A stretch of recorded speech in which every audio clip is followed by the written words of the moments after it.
에스겔서 19장 1절로 14절 말씀을 한 절씩 교독하시겠습니다.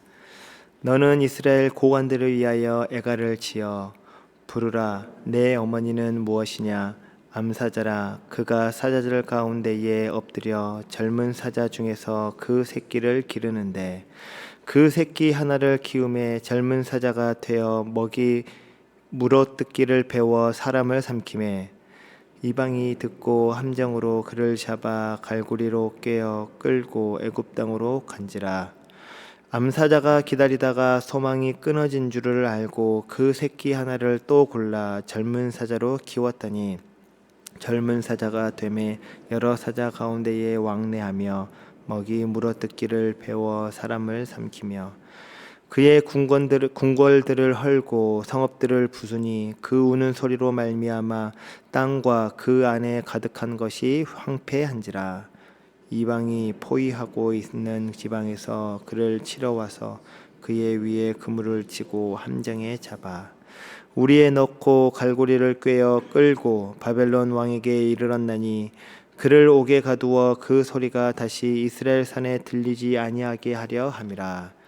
내 피의 어머니는 물가에 심겨진 포도나무 같아서 물이 많으므로 열매가 많고 가지가 무성하며 그 가지들은 강하여 관세 잡은 자의 규가 될 만한데 그 하나의 키가 굵은 가지 가운데에서 높았으며 많은 가지 가운데에서 뛰어나 보이다가 분노 중에 뽑혀서 땅에 덤짐을 당하매 그 열매는 동풍에 마르고 그 강한 가지들은 꺾이고 말라 불에 탔더니 이제는 광야 메마르고 가물이 든 땅에 심어진 바 되고 물이 그 가지 중 하나에서부터 나와 그 열매를 태우니 권세 잡은 자의 규가 될 만한 강한 가지가 없도다 하라. 이것이 애가라. 후에도 애가가 되리라. 아멘. 오늘 말씀은 놀랍게도 어떤 회복이나 어떠한 위로의 말씀을 약속하고 있지 않습니다. 하나님의 구원이 언급되지도 않고 희망의 여지 또한 열어두지 않습니다. 대신 하나님은 에스겔에게 이렇게 명령하십니다. 너는 고관들을 위하여 애가를 지어 불러라. 슬픔을 덮지 말고 고통을 말하라는 뜻입니다. 무너진 그 왕조를 두고 하나님은 아무 말 없이 울기만 하라라고 말씀하고 계십니다. 우리는 종종 신앙이란 고통을 견디는 힘이다라고 배웁니다. 현실을 이기는 믿음, 다시 일어서는 용기, 새롭게 시작할 기회. 그러나 때로 하나님은 침묵하심으로 말씀하십니다. 기도해도 응답이 없고 말씀을 펴도 위로가 들리지 않을 때에 하나님은 우리를 말할 수 없는 그 자리로 인도하십니다. 그 침묵은 우리가 진실로 하나님 앞에 서야 할 때임을 알리는 신호입니다. 에스겔 19장은 바로 그 자리에서 부르는 애가입니다. 다윗 왕조의 그 몰락 앞에서 호를 잃은 이스라엘의 그 역사 앞에서 하나님은 멈추어 애도하라라고 말씀하십니다. 회복을 말하기 전에 먼저 무너짐을 직면하라라고 말씀하고 계시는 것입니다. 이 애가는 내 어머니는 사자들 가운데에서 참으로 암사자와 같았다라고 말씀합니다.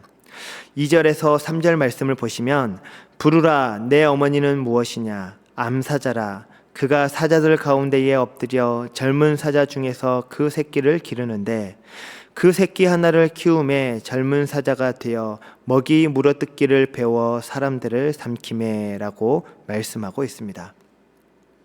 여기서 어머니는 유다 왕의 그 보좌가 있는 예루살렘 또는 그 다윗 왕조를 가리킵니다. 어미는 새끼를 길렀습니다. 하나님께서 허락하신 그 왕의 자리에 선 이들을 말합니다. 그들 안에는 분명히 어떠한 가능성이 있었다라고 말씀은 말하고 있습니다. 그러나 본문은 첫 번째 사자를 이렇게 묘사합니다. 그 새끼가 젊은 사자가 되어 먹이를 움키는 것을 배웠을 때에 사람들을 삼켰도다. 백성을 보호해야 될 그 왕이 도리어 백성을 잡아먹었다라고 말씀하고 있습니다. 정의의 막대기가 되어야 할 자가 탐욕의 발톱이 되었다라고 말합니다. 결국 그는 열국의 함정에 걸려 애굽으로 끌려갑니다. 그를 성경에선 여호아스 왕이었다라고 말합니다. 하나님의 백성을 인도해야 될 그 자가 사자처럼 굴다가 자신의 왕권도 그리고 공동체의 평안도 함께 잃어버렸습니다. 그러자 어미는 또 다른 사자를 키웁니다. 암사자가 기다리다가 소망이 끊어진 줄을 알고 그 새끼 하나를 또 골라 젊은 사자로 키웠더니 젊은 사자가 되매 여러 사자 가운데 왕래하며 먹이 물어뜯기를 배워 사람을 삼키며 그의 궁궐들을 헐고 성읍들을 부수니. 5절에서 그리고 7절 말씀을 보니 두 번째 사자도 사람을 삼켰을 뿐만 아니라 그의 궁궐들을 헐고 그리고 성읍들을 부수는 난폭한 모습을 보였다라고 말씀합니다. 그 포악함은 백성을 넘어 나라 전체를 무너뜨리는 위협이 되었습니다. 하나님의 영광이 임하던 그 성읍이 사자들 앞발 앞에 그 짓밟히고 무너져가는 그 모습을 보여주고 있습니다. 성경은 그 땅과 거기 있는 자들이 그 소리로 말미암아 황폐하게 되었다라고 말합니다. 그 왕이 가졌던 것은 하나님을 경외하게 하는 그 권위가 아니라 사람들을 떨게 하는 위협이었습니다. 지도자가 하나님을 경외하지 않고 그의 소리가 공포가 될 때에 하나님의 뜻은 사라지고 나라는 황폐해집니다. 9절 말씀을 보니 그 왕은 결국 바벨론에 의해 사로잡힙니다. 권세는 하나님이 주신 것입니다. 그러나 그 권세를 자신을 위해 휘두르는 순간 하나님은 그 입을 닫으십니다. 예루살렘에서 들리던 그 사자의 소리는 하나님의 영광을 말하는 소리가 아니었습니다. 왕권의 포효가 아니라 탐욕의 고성이었습니다. 그래서 하나님은 그 소리를 사라지게 하였습니다. 하나님은 지도자를 통하여 공동체를 세우십니다. 그러나 동시에 지도자를 무너뜨림으로 공동체를 깨우시기도 하십니다. 이 본문은 단지 유다 왕국의 역사만이 아니라 지금의 우리의 가정과 그리고 교회 그리고 공동체 안의 권위가 어떤 방식으로 사용되고 있는지를 되돌아보게 합니다.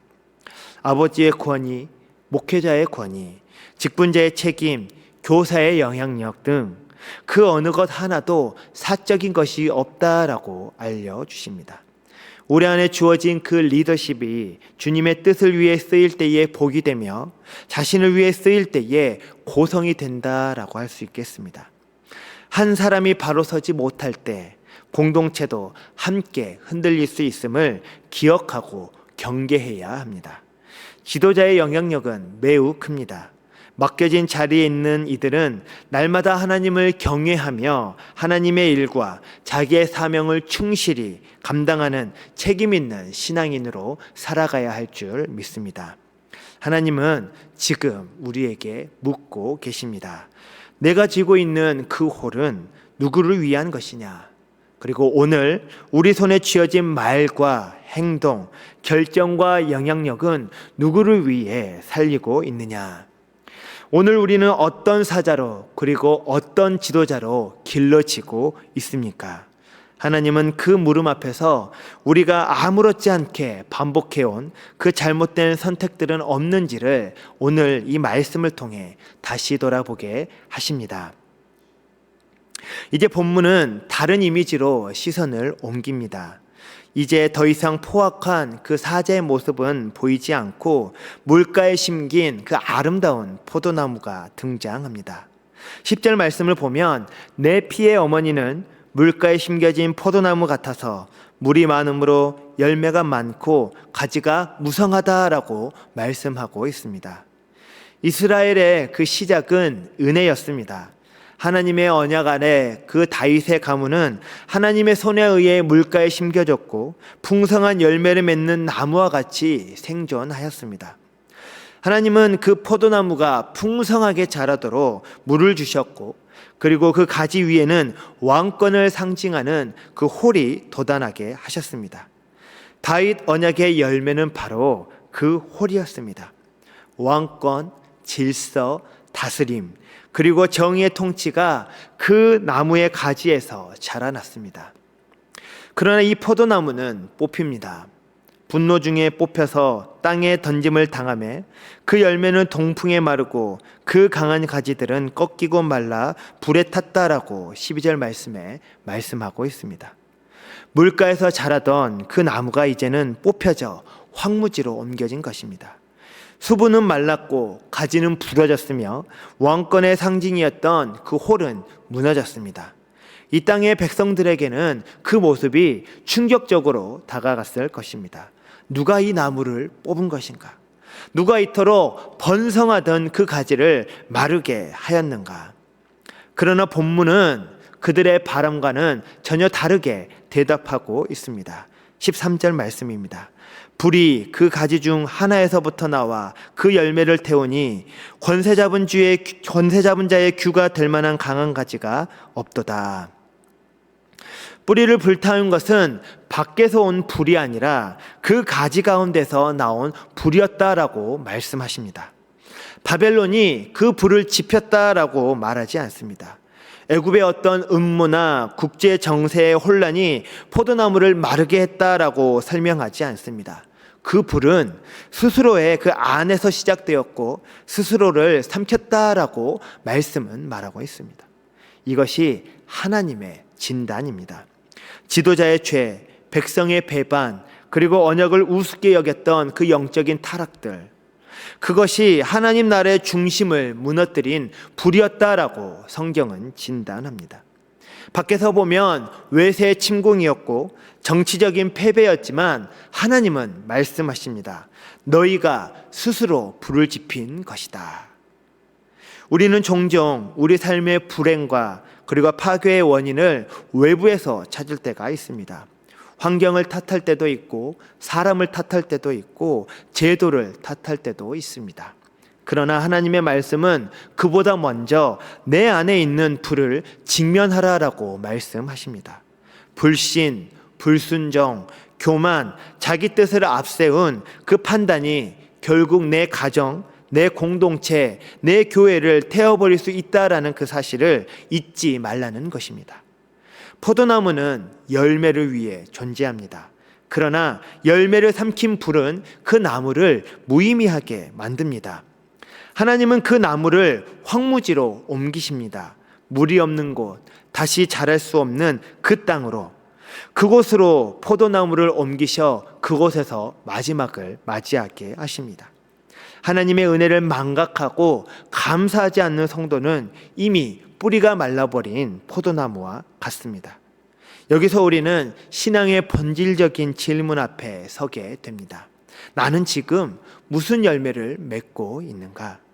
내 안의 불은 무엇이며 그 불은 지금 무엇을 태우고 있는가? 하나님은 이 질문을 외면하지 않게 하십니다. 은혜를 잊은 신앙, 감사를 잃은 믿음, 권위와 사명을 자기 유익을 위한 도구로 바꾸는 태도는 결국 하나님 앞에서 마르게 됩니다. 하나님의 백성이라 할지라도 은혜를 잊으면 영광을 잃고 무너질 수 있습니다. 에스겔의 예언은 이 경고를 우리의 그 심장 깊숙이 찔러옵니다. 불은 남이 지핀 것이 아닙니다. 오히려 내 안에서 시작된 것입니다. 그러므로 우리는 스스로에게 물어야 합니다. 하나님의 은혜에 대한 감사가 식어가고 있지는 않은지, 하나님이 주신 그 권위와 그리고 은사를 바르게 사용하고 있는지, 우리는 받은 은혜만큼이나 하나님을 더욱 충실히 섬기는 사명자로 살아가야 될 줄 믿습니다. 본문은 이처럼 절망적인 메시지로 마무리됩니다. 권세 잡은 죄의 규가 될 만한 강한 가지가 없다라고, 다윗의 왕조는 무너졌고 유다의 중심은 사라졌다고 말씀하고 있습니다. 애굽도 바벨론도 아니라 이 심판은 하나님께서 직접 행하신 일입니다. 그리고 그 근본 원인은 유다 그들 자신에게 있었습니다. 그러나 하나님은 이 심판의 끝에서 한 가지를 명하십니다. 회복을 말하지 않으시면서 노래를 부르라라고 하십니다. 1절 말씀과 같이 너는 이스라엘 고관들을 위하여 애가를 지어라라고 말씀하십니다. 회복의 약속도 다시 일어날 희망의 언어도 들리지 않는 자리에서 하나님은 노래를 부르라라고 말씀하십니다. 그것은 승리의 노래가 아니라 통곡과 눈물로 짓는 애가입니다. 하나님은 왜 애가를 명하셨을까요? 애가는 단순한 감정의 분출이 아닙니다. 애가는 믿음의 고백이며 신앙의 정직한 응답입니다. 하나님은 회복보다 먼저 무너진 그 이유를 정직하게 직면하게 하십니다. 깊이 애도하게 하심으로 우리의 내면을 깨우고 돌아보게 하십니다. 예수님께서도 애통하는 자는 복이 있나니 그들이 위로를 받을 것입니다 라고 말씀하셨습니다. 애통은 단지 슬픔에 머무는 것이 아니라 바로 회개를 향한 문이다 라고 말씀하십니다. 하나님은 이스라엘이 무너진 그 자리에 머물지 않도록, 슬픔 안에서 길을 잃지 않도록 이 애가를 통해 다시 영혼의 방향을 바로잡게 하십니다. 애가는 회복의 약속을 대신하지 않습니다. 그러나 그 애가를 부르는 자는 여전히 하나님과 대화하고 있는 사람이며 믿음을 놓지 않는 사람입니다. 정직하게 애도하지 않는 자는 회복을 받더라도 다시 무너질 뿐입니다. 그러므로 애가는 회복의 조건이 아니라 회복을 준비하는 그 하나님 백성의 영적인 자세입니다. 시편에는 감사의 노래만 있는 것이 아닙니다. 고통의 신음, 이유 없는 억울함, 그리고 설명되지 않는 눈물, 회개의 절규도 함께 담겨 있습니다. 하나님은 우리의 슬픔을 신앙의 언어로 바꾸어 내시는 분이십니다. 이 애가는 단지 요아스, 요야긴, 시드기야와 같은 왕들만을 위한 곡이 아닙니다. 교만과 불순종으로 반복되는 멸망의 역사를 바라보며 그 역사를 살아가는 모든 하나님의 백성이 두고두고 부를 노래입니다. 이 노래는 한 왕조의 끝을 애도하는 장송곡이 아니라 무너짐 속에서 하나님의 뜻을 다시 묻는 신앙의 노래입니다. 우리는 종종 너무 빨리 괜찮다라고 말하고 싶어 합니다. 슬픔을 견디는 것보다 덮어버리는 것이 익숙합니다. 그러나 오늘 본문은 이렇게 말씀합니다. 다시는 홀이 없다. 이 선언 앞에 하나님은 침묵하십니다. 회복을 약속하지 않으시고 말없이 애가를 부르라 하십니다. 그 침묵은 하나님의 무관심이 아니라 영혼을 깨우시는 은혜입니다. 하나님은 눈물 속에서 우리에게 묻고 계십니다. 이 무너짐 앞에 너는 울고 있느냐? 회복은 하나님의 영역입니다. 그러나 애도는 우리의 몫입니다. 무너짐 앞에서 정직하게 애도하지 않으면 회복은 뿌리 내릴 수 없습니다. 하나님은 이 장에서 어떤 회복도 말하지 않으시지만 무너짐의 이유를 철저히 보게 하심으로 다음을 준비하게 하십니다. 그래서 이 애가는 인생의 끝을 말하는 장송곡이 아니라 하나님의 마음에 반응하여 드리는 정직한 신앙의 고백이라 할 수 있습니다. 고통을 거짓으로 덮지 않고 하나님의 뜻 앞에 정직하게 서려는 자만이 이 노래를 부를 수 있습니다. 우리는 지금 무엇을 회복하기 위해 애쓰고 있습니까? 가정의 질서, 교회 사명, 내면의 믿음 등 또한 우리의 자녀들에 이르기까지. 그러나 회복을 말하기 전에 먼저 무너졌던 그 이유를 직면하고 울 수 있어야 합니다. 오늘 우리가 애가를 부를 수 있다면 내일의 회복도 기대할 수 있습니다. 하나님 앞에서 우는 자는 결코 믿음을 잃은 자가 아닙니다. 눈물은 곧 믿음의 표현이며 하나님을 향한 정직한 신앙의 언어입니다. 오늘 말씀과 같이 하나님은 우리의 눈물을 외면하지 않으십니다. 그 눈물을 기억하시고 그것을 언약 안에 담아두시는 분이십니다. 그러니 오늘 설명되지 않는 그 상실 앞에서 애통하셨다면 그것은 회복을 준비하는 믿음의 첫걸음이 될 것입니다. 눈물로 부르는 그 노래가 낭비가 아님을 기억하십시오. 눈물은 신앙의 언어이며 애가는 회복을 준비하는 노래입니다. 하나님은 그 애가 너머에서 여전히 우리를 기다리고 계십니다.